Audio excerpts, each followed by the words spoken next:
I am the king, the self-proclaimed king of pizza.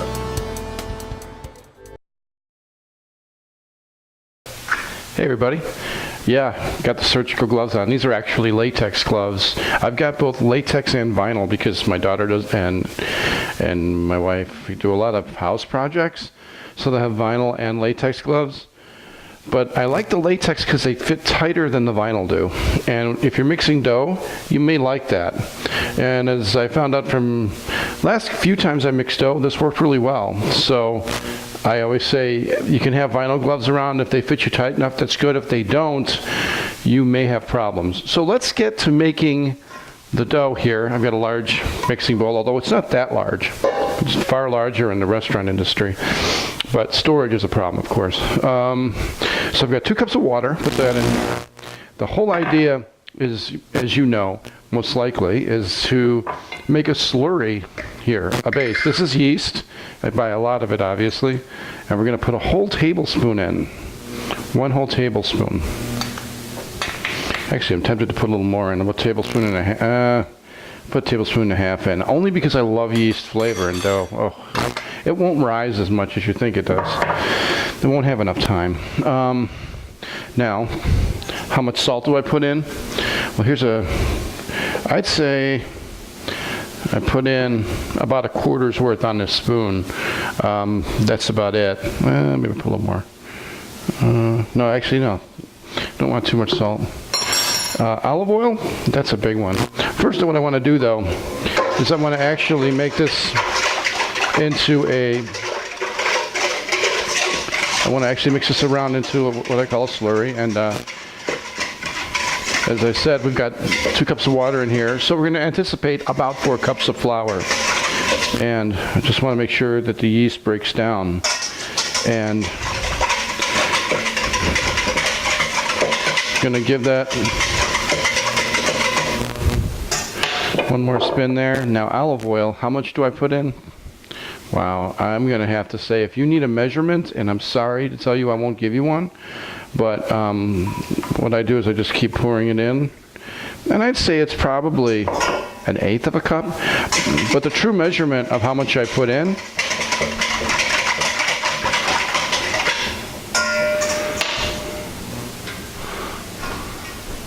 is when I start to see, let me bring the camera down here.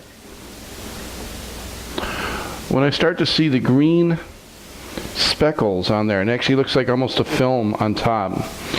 Because remember, this is really what's going to be our the membrane of our dough that's going to keep the wet stuff away from it and keep the dough itself dry. So and also it's good olive oil, so why would you really want to skimp on that part of it? So let me put this back up. I think we're ready to go. So now we're going to start incorporating the dough in. And in order to do that, I've got a 1 cup measurer here. So I'm going to put 2 cups in right off the bat. 1.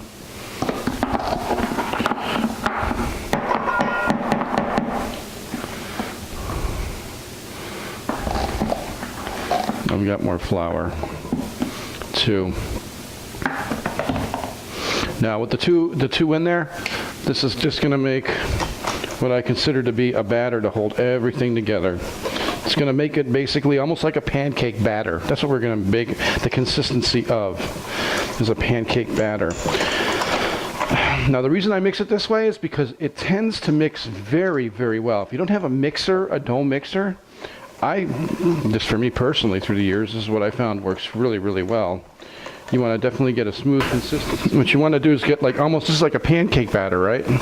It's about what this is like. Pancake batter. And it's smooth now.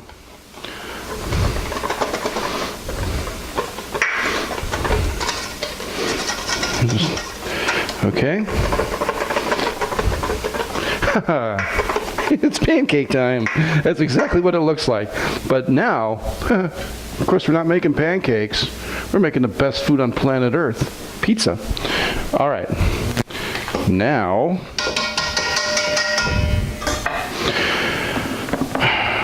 the remainder of the dough. We're aiming for another 2 cups. Could be a little more, but consistency is key here.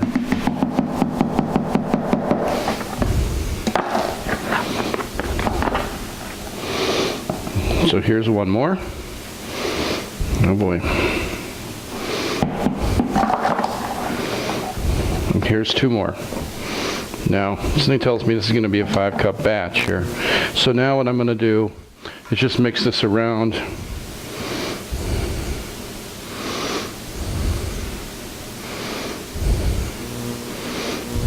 Actually, I'm going to do it over there by the stove.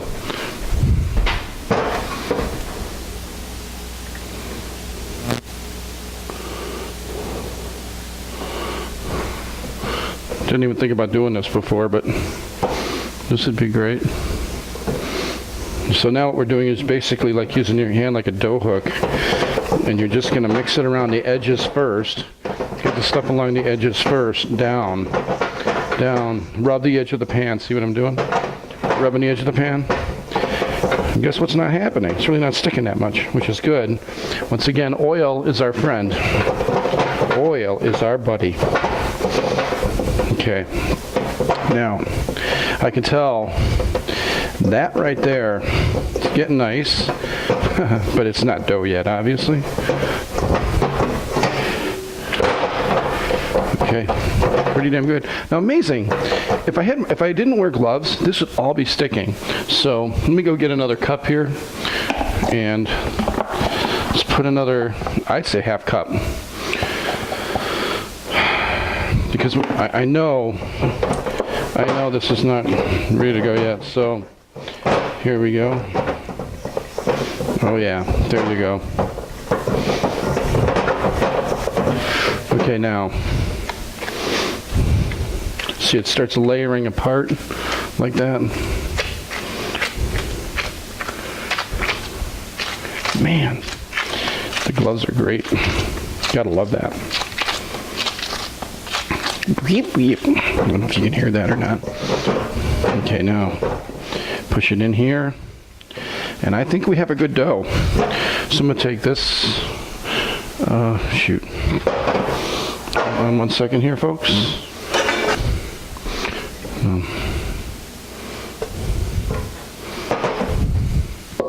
I'll make more dough in a minute, but that won't be on video. But now what we're going to do is fold and fold and fold. And I can actually turn my oven off here. I had my oven set to warm because I'm going to let the pizza dough rise in the oven, and warm usually is way too hot for dough. However, what I'm going to do is I'm going to open the store right now while we're working with the dough. Okay, and see what I'm doing here is I'm rolling it. And I'm only doing this to mix it, because what I want to do next, the most important part, is to layer it. Okay, right? Okay, now let's make a face. Hey, mister, hi. Okay. No, I didn't do shrooms yet. It's too early in the day. That'll be for the next video, which is making a sausage mushroom pizza. But I won't actually have that on video. Anyways. So now we're getting this to where I think it's really well mixed. And I'm going to just fold it over in quarters. I fold it, I do a fold and a fold. Then I layer it. I never have mixed on a stove like this before. Never. And then I fold and fold. So, and that's what you're going to do.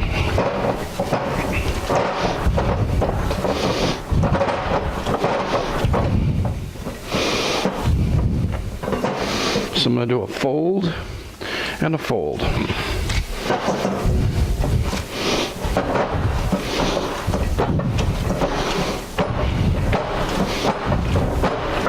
I rotate and I'm pounding it like that with my fists like that. So I'm going to do a roll, fold, fold. Fold it. Just like that. You just basically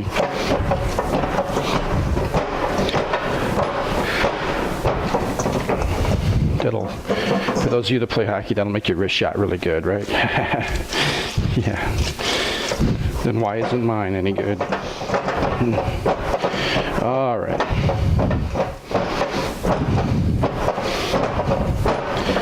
All right, one more fold and then we're done, because I know this is really nicely assembled dough. When I do this, it's not really breaking apart too much. Yeah, I mean, you're never going to have it stop doing that, but that's a good sign when you know it's mixed well, when the dough will extend when you bend it. That's a great key. So, one more time.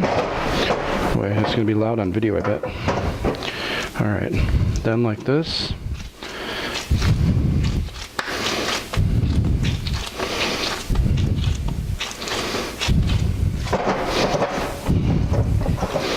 All right, and we're done. And I've let the oven cool off a bit, and I'm going to just put it straight down into the oven here and let it rise. Now, I just mentioned this oven I had on warm, but I turned it off and just opened the door. Of course, it's cool, right? Well, no, this travertine tile, half-inch thick, 16 by 16 slab. That is basically my baking sheet, but it also keeps the temperature nice and moderate in the oven. So now we're going to close it because I can feel the warmth, but I don't want the oven to cool off. And that's going to help our dough to rise. Probably about 30 minutes. That's all we need. Okay, so what we're making here is Palak Paneer pizza. And one of the things we're going to have to do is saute some onions for that particular, well, basically the sauce, because the spinach sauce is the only foundation for that pizza other than the cheese. That's the Palak, the paneer is the cheese. So let's get to the onions right now. So over here, whoo, it's smoking hot. That's what I wanted.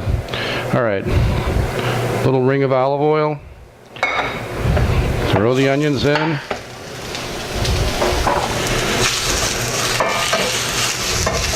I just want to soften these up a bit. So what I'm going to do is take a little water and throw them in. Let it steam up.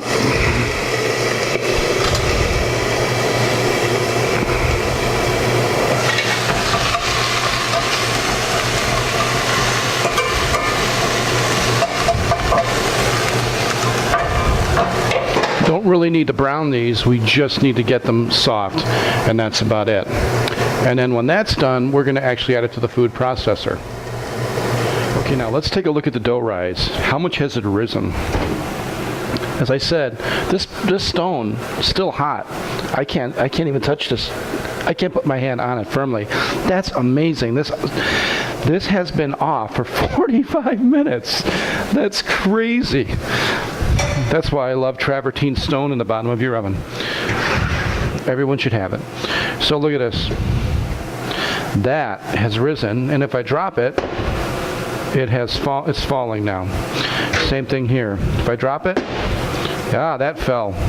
That's falling. So as you can see, that's done. Now I can start actually heating up my oven for actual pizza. I'll take these out now. Okay, for the next step, what I'm going to do is we want to actually cook the spinach down to a point where it's tender, basically, because we don't want to put raw spinach in and try to puree it. What we want to do is just wilt it down, olive oil, salt, garlic. Let's do that. Here we go. I've got the Granddaddy skillet. This is the biggest skillet I have. We have 4 skillets. We have this is Daddy. We cooked earlier with the onions on the Mommy skillet. Then I have this one here, which I call the kid skillet. To cook eggs, and I got a baby one that'll cook eggs. It's just like about that big around. But anyways, we're using Granddad or Daddy. We're using Daddy. Maybe there's a Granddad, maybe even bigger. All right, but let's go. I have this way too high. Turn it down. Olive oil. A little bit of water here. Hold on. A little bit of water. And garlic powder. And just regular salt. Okay? Here we go. Ring of oil. Not too much. But you know what? I want to do. There it is. I just want to cover. Man, that olive oil smells fantastic. Oh, fantastic. Okay, now I don't want to burn it, so let's put this in here like this.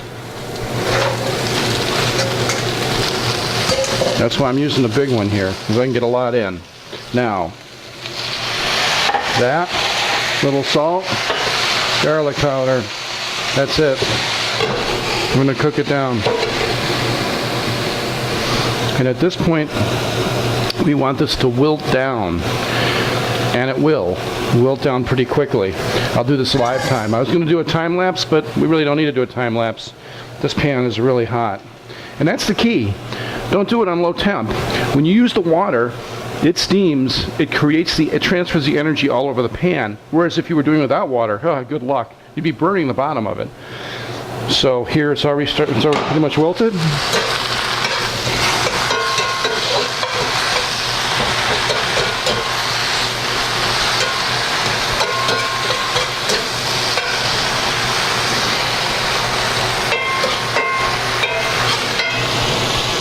There we are.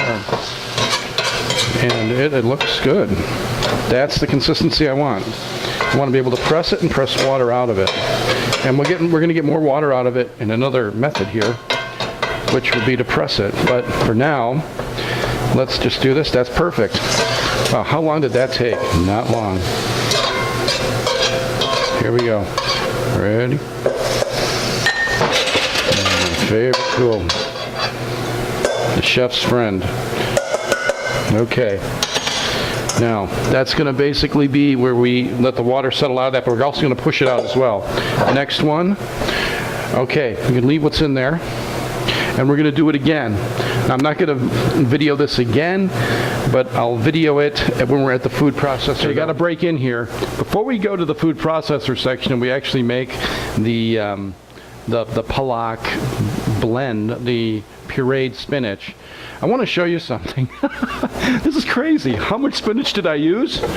2 of these. That's 2 pounds of spinach, people. 2 pounds. It's organic spinach, too. Only the best. Because actually, quite honestly, today in most grocery markets, and especially at my Food for Less near me, I can get these for $4 a pound. I mean, actually $3.79. So that's fantastic for organic spinach. And that's what I like using. So I wanted to break that in before we went to the food processor, because I thought, wow, you chowed down that much. This is the last. That's 4 pans of this. This is ready to go. So I'm going to shut the camera off, get that in, then I'll see you at the food processor. Okay. Now comes the part where we're going to actually make the pureed spinach, the Palak. So what I'm going to do is, I know I'm going to use garlic. Let's just put that in. I'm going to use an entire, let's come to the camera. How much am I using? That much in a little baby, like a baby spoon. It's like a, well, it's probably, I don't know, maybe teaspoon? No, half a teaspoon. I'll say half a teaspoon. But you're going to flavor it yourself anyway, so this is just a guideline. Now, how much olive oil will I use? Let's go around. 1, 2, 3. That's it for now. Because that's the actual lubrication for this entire puree process. Water is good, but man, oil is the best. Now, the one item I'm putting in, you probably wouldn't think I would put in, is the San Marco Chipotle peppers 3.5 ounce can. You could use the larger one, which I think is a 7 ounce, but that may be overpowering. So I don't want to overpower the spinach essence of this. I just want to add a smoky heat to it. And man, the 3.5 ounce for about as much as we have here is perfect. Because otherwise I'm going to say, hey, that's great Chipotle spinach. I really don't want that. I just want that smokiness to come in and go, wow, where's that coming from? Well, Chipotle. Salt, I'm going to salt it right now, but I don't think I need to right now. That's it. I don't want to salt it too much. So I've got the salt. Garlic, put fresh garlic in, not the powdered garlic. This is garlic and olive oil. Salt, and of course a chipotle pepper for the heat that I want, but also, more importantly, the smokiness that I want. Well, folks, I'm going a little out of sequence here. I've got to add 2 more things to this. I've got to add pesto sauce. Pesto's a big one, because I want the basil flavor. Not a lot. I'm going to add 4 tablespoons, and that's it. And I'm also going to add 1 cup of Parmesan cheese. And that, oh yeah, this is the one I didn't, this is the one I used that was in the sink. So I'm going to add this to the sauce here.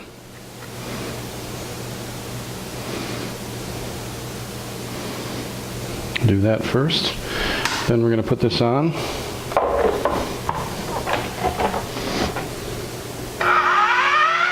Put it on high. I really need to fold that in.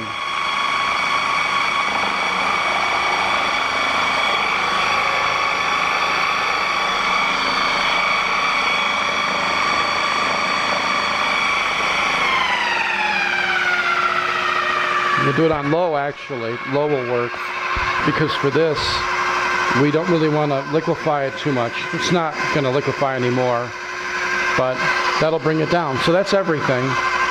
That's the pesto, the cheese, garlic, salt, olive oil, and a little powdered garlic on the top, but at this point we're set. We're done. And that's it. The last 2 ingredients I almost forgot, but I bought them. I actually bought them to be used only in this sauce. And that's the ease of assembling this type of spinach that is the palak. Now the paneer part of it we can put together when we have the pizza. So for this leg now, this is the assembly of what we call a sheet pizza, like you would get at Pompeii on Polk Street in Chicago, because we're in Chicago. I'm in Skokie. We're in Chicago. So,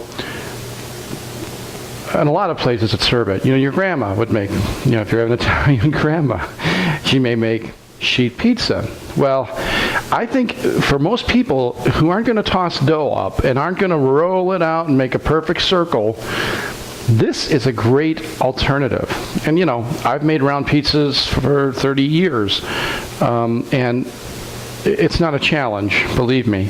But for some people it is a challenge to actually want to make pizza, to really cook something that is going to be like something that you would get at a lot of pizzerias now. They're making sheet pizza. There are more and more of them are actually switching back to a Sicilian style sheet pizza. So let's do that. Let's actually make that type of pizza. Now I'm going to actually put gloves on. I handle the dough with gloves, and this time I'll do the same thing. And by the way, I think I told you I think I mentioned earlier, I always wash my gloves, because even though I get this on like this, it kind of freaks me out. I don't know how clean these gloves are. So let me get my little piggies in these gloves here. And then I'm going to go to the sink over there and wash the gloves like I'm washing my hands. All right, so now I'm going to take this and I'm going to trim this down on the edges, because it's sticking a bit. If you get a nice silicone spatula, you can always get it off and get it to not stick. It shouldn't stick too badly. I have a feeling, though, when I made this particular dough, which was not the one I made on camera, this dough is very light, which I like. This is going to be great, but it doesn't have enough oil. I needed more oil in this one. I think I when I went around, I don't think I put enough in it. Not a problem, though. Not a problem at all. Now, what's the next step? But when you put, well, actually, the first step is actually you want to put oil, and actually, I like using this one better. This pours a little more evenly. There you go. Oh, not perfect. Not perfect. That's good. That one's good. All right, so let's do this here, and I'll refill that. Okay, that's fine. Okay. Now, what you want to do is you want to grease this pan all over. Light. I didn't put a lot of oil in here. I don't need a lot. I just need it not to stick. By the way, I bought these sheets, cookie sheets. I got to get on camera here and say something. If you're going to get cookie sheets, make sure you get them where it says Made in the USA on it. You can get a lot of cheap cookie sheets, and what you're going to get is a cookie sheet from China, which you don't know what kind of metal it is and what kind of damn metal you're cooking in. I always tout the virtues of American cookware, especially when it comes to metal and iron. All my cast iron skillets, all of them say Made in the USA. You're not really going to find too many that are going to say Made in China, but you might. I got this greased up, right? And the reason I grease it, next step is getting our dough. I'm going to do this like this, put this like this. And actually, the reason I also chose this format, I'm showing you that you can cook in as large, I'd say, as a half sheet. If you're cooking in a full sheet, you probably should be in a bakery, because most ovens are going to have a hard time with a full sheet. Mine can fit it, but I mean, I wouldn't even cook in them. I can get them from my family who had a bakery. But the half sheet is perfect. These are great too, because you can make these are great like smaller pizzas, but I'm gonna cook the equivalent of a full sheet of pizza here, a full sheet. This is gonna, sorry, you're looking at the camera angle the wrong way, but they don't have cameras everywhere. Someday. All right, so this is very tacky. So I'm going to need to do this, and I don't want to do too much, because what I want to do next, these over here now, so I want to take a piece out for here. So what size piece do I need to do that? I wish I could tell you, but here's a good rule of thumb. This is a larger batch of dough, and here's my wedge.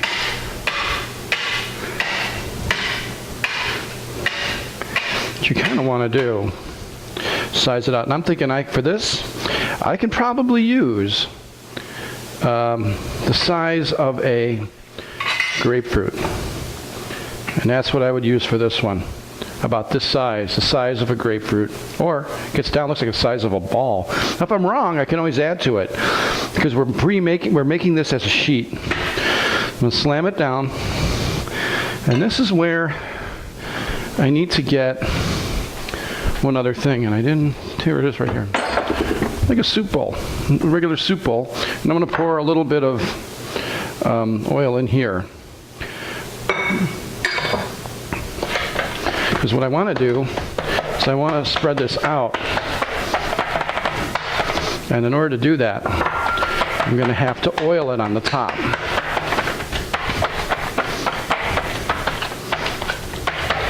And now, keep pushing it, keep pushing it.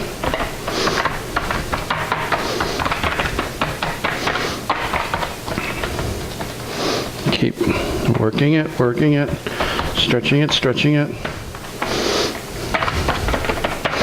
Okay, need a little more.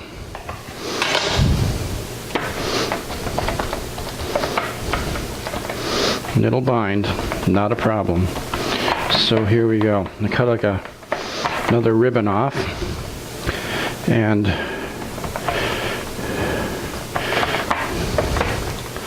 now I'm gonna keep stretching it, but now I need a little more oil, because I need to stretch it out to where it's going to cover the entire pan here.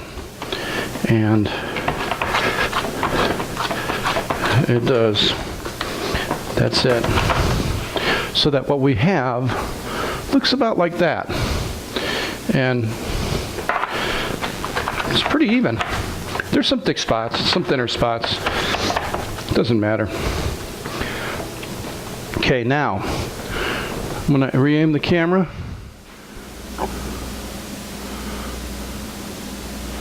And I'm going to put it on the stone.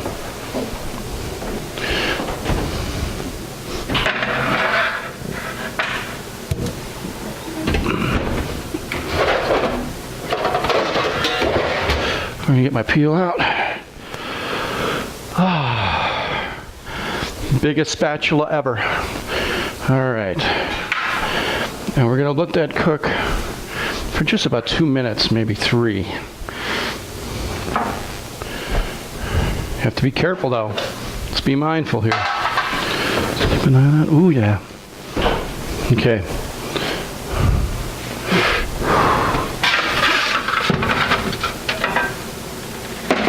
Now I'm cooking anymore. It's about 3 minutes. All right. And that should be that. Now, this one's almost ready to go. This is what the pizza now looks like. It actually is a par-cooked crust. And now we can actually work with it, and what we'll wind up with is a great crust because we're going to cook it on the bottom of the oven, and it's going to get golden brown. Ah, can you hear the angels singing? Ah, no, it's me. Well, okay, angels supposedly singing.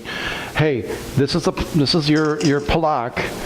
The paneer. Now the paneer is a combination of 60-40. 60% mozzarella, 40% smoked provolone. They say it's smoked, and I think it really is. Great cheese. So it's a great mix. Don't use just mozzarella. That's boring. It's like having one person at a party of the same type. You need someone to counter that person at the party. Provolone's got an edge. Smoky edge. Kind of like, hey. So... Oh, does that make sense? I think it does. I know it makes sense in my mouth. So, therefore, I always use a mix of cheese when I'm talking about putting pizza together. So let's slap this on. We've got our par cooked. We're going to start slapping this together. Oh, yeah. I have a little more in another container in there. I made a test sample of this 2 days ago. A very small sample, actually, like a quarter size sample, involving just, I guess, a half a pound of spinach, and it worked very well. So I knew how to upscale it, and worked great. Okay, so I got both of these down. The playing field.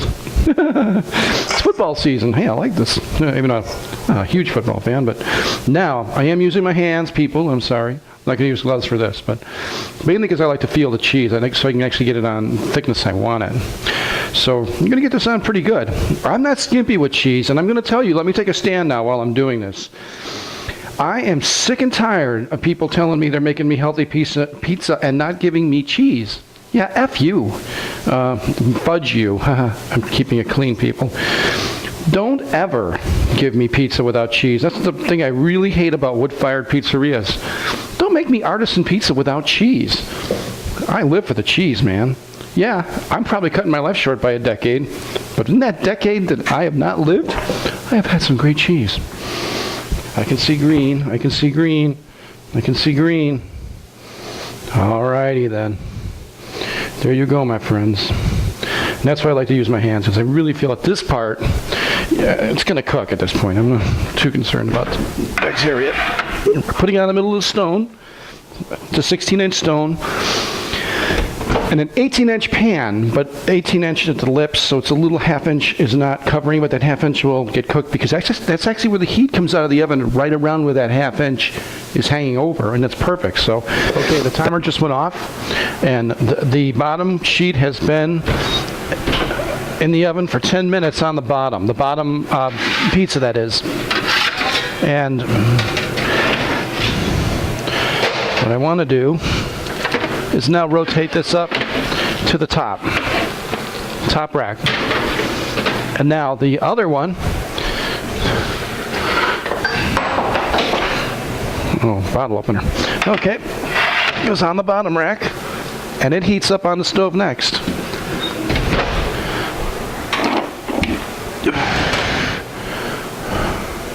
So that's the rotation. You're always cooking in 10 minutes and rotating on top, because you're searing the crust on that stone that is right at the very bottom of the oven being heated, and it sears that crust. And I'll show you that. Okay, our first pizza's done, and at this point, I'm going to pull it out and show it to you. Whoa! Blast! Look at that, America. That's great pizza. And you see the way it's separated from the edge of the crust, the edges of the crust from the pan is what I mean to say. That tells you the crust sealed while it cooked even further. And now I'll put this over here, and in a few minutes I'll actually put it on the rack. Absolutely. Look at that. Oh yeah. Heck, I can put it on the rack now. That's how well cooked it. That's how well this cooks. You can do it right now.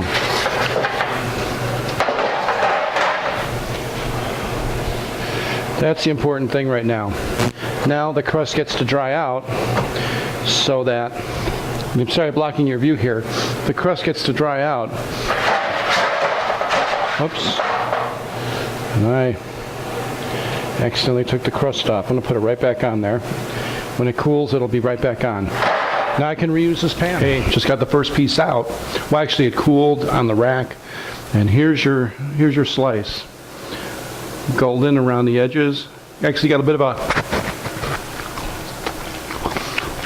crunch on the edges. It won't have it in the middle of the pan. You're not going to have that in a pan. Although if you want to heat it in a skillet or take it out of the rack, take it out of the pan, which you can, put it on the rack and then heat it a little more, completely dry the crust out. I don't do that. But this is great. This is what I would get from Pompeii if I went to Pompeii right now. Actually, absolutely meets and exceeds my expectations of what I wanted to do. I should say it meets it. It doesn't exceed it, but this is very good. And I hope you find a way to make this pizza as enjoyable as I did, because it's just great. It's great. The magic. And plus you can make, if you make extra sauce, freeze it. Whatever. You can have pizza another time. Make a lot of it. Because you probably, if you're going to spend all the time to make that particular spinach puree, freeze it. You can always get cheese. Have a pizza party. It's great. Enjoy. And thanks for watching.